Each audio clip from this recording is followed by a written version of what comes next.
জীবনে একবার ঢোকার তৌফিক দিয়েছিলেন, আলহামদুলিল্লাহ। আমার চোখের সামনে অনেক রাজা বাদশা আমার চোখের সামনে ঢুকছে, জীবনে বহুবার আল্লাহ নিয়েছেন। বাইরে দাঁড়ায় এতিমের মতো কাঁদছি যে আল্লাহ এই ঘরটার মধ্যে যদি একবার ঢুকতে পারতাম।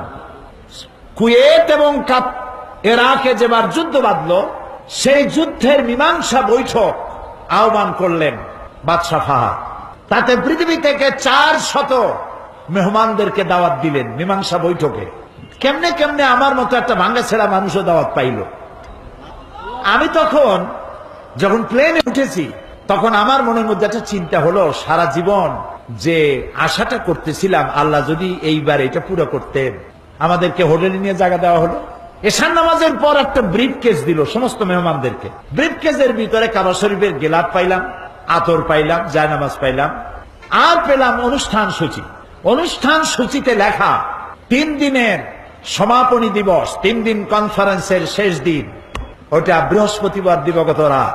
শুক্রবার সকাল 7:30টায় মেহমানদের জন্য কাবা শরীফের দরজা খুলে দেওয়া হবে। আমি তো পড়িয়া আমার চোখে তখন পানি এসে গেছে। বৃহস্পতিবার রাত্রে সকালের অপেক্ষার করিনি, গোসল করে নতুন কাপড় চোপড় পরে সারা রাত তাওয়াফ করেছি, নামাজ পড়েছি, সকালের অপেক্ষা করেছি। ফজরের নামাজের পরই আর্মি এসে ঘিরে ফেলেছে কাবা শরীফ। যারা ভেতরে তাওয়াফ করতেছিল তারা বেরিয়ে গেল। মাতাফের কিছু জায়গা তারা আটকাই ফেললো, বাইরের থেকে তাওয়াফ হবে। কাবা শরীফের পাশটা খালি। প্লেনে ওঠার মতো বিরাট সিঁড়ি এসে হাজির হয়ে গেল। আমি তো সারা রাত থেকে তৈরি, আমার চিন্তা আমি আগে উঠব, কিন্তু পারলাম না। তৎকালীন আজাদ কাশ্মীরের প্রেসিডেন্ট সর্দার আব্দুল কাইয়ুম উঠে পড়লেন আগে। 2 নম্বরে উঠলেন রাশিয়া এবং আফগানের যুদ্ধের নেতৃত্ব দিয়েছিলেন আব্দুর রব আস-সাইয়াফ আর-রাসূল। তিনি আফগান মুক্তিযুদ্ধের সর্বাধিনায়ক, তিনি উঠলেন। 3 নম্বরে আল্লাহ তারে গোলামকে চান্স করে দিলেন।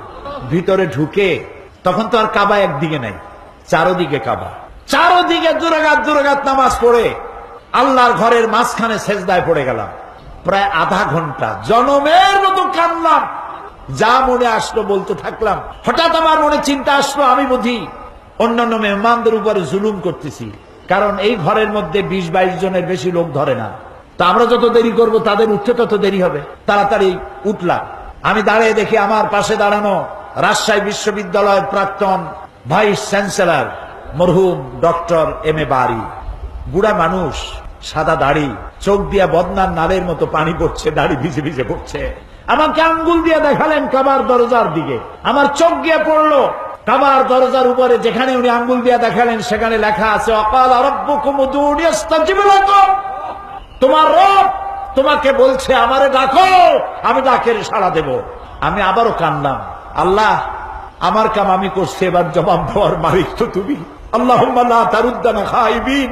ওর নিচেই দেখি লেখা সূরা কুরাইশ, ফালিয়াবুদু, পুরা সূরা লেখা ফালিয়াবুদু রাব্ব হাযাল বাইত। আমার কাছে মনে হলো যেন আল্লাহ তাআলা কুরাইশদের হাত ধরে বলতেছেন, বেটারা ক্ষুধার সময় যদি খাবার চাও আর ভীতির সময় যদি নিরাপত্তা চাও, ফালিয়াবুদু রাব্ব হাযাল বাইত, এই ঘরের মালিকের ইবাদত কর।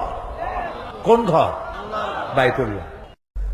বন্ধুরা, আমাদের সকলের প্রাণপ্রিয় হুজুর দেলোয়ার হোসেন সাঈদী এখন আর আমাদের মাঝে বেঁচে নেই। তো চলুন আমরা সকলে তার জন্য একটু প্রাণ খুলে দোয়া করি। হে আল্লাহ, আমাদের সকলের প্রাণপ্রিয় হুজুর দেলোয়ার হোসেন সাঈদীর কবরটাকে জান্নাতে পরিণত করে দিন, আমিন।